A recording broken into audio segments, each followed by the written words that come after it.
बेल नहीं आवे। हमर पिया के बेलना से रोटी बेल नहीं आवे। सखी पिया मिलल बकलोल बेलना लोहे लोहे चलावे।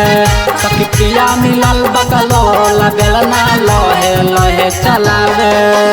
हमर पिया के तवा पर रोटी डाल नहीं आवे।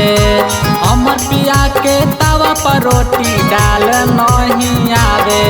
सखी पिया मिलल बकलोल बेलना लोहे लोहे चलावे। सखी पिया मिलल बकलोल बेलना लोहे लोहे चलावे।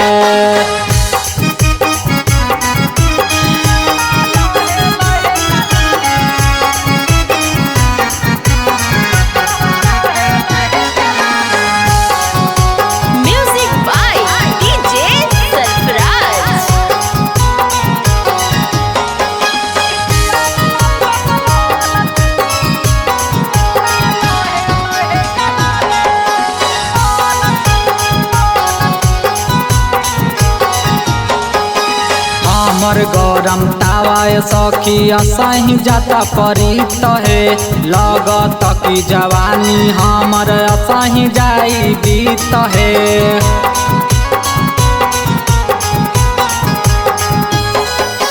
हमर गरम तावा सखी असही जाता परी तहे। लगत की जवानी हमर असही जाई बीत है। आधी आधी रतिया में मुआना पी करके आवे।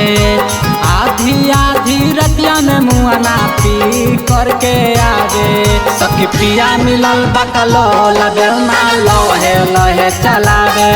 सखी पिया मिलल बकलोल बेलना लोहे लोहे चलावे।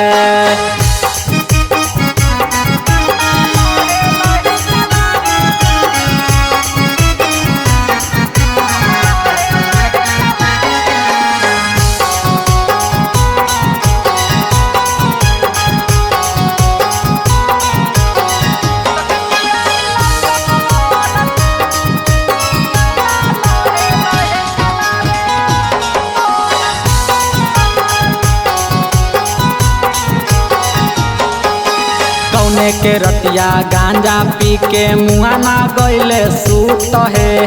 भइल न कुछु काम सखी दिलावा गईले टूट है।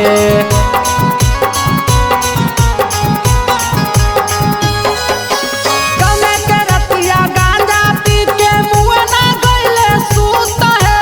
भइल न कुछु काम सखी दिलावा गईले टूट है। पिया से निकवा मोनू देवरवा बड़ी मन भावे। पिया से निकवा मोनू देवरवा बड़ी मन भावे।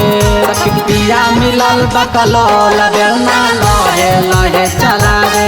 सखी पिया मिलल बकलोल बेलना लोहे लोहे चलावे।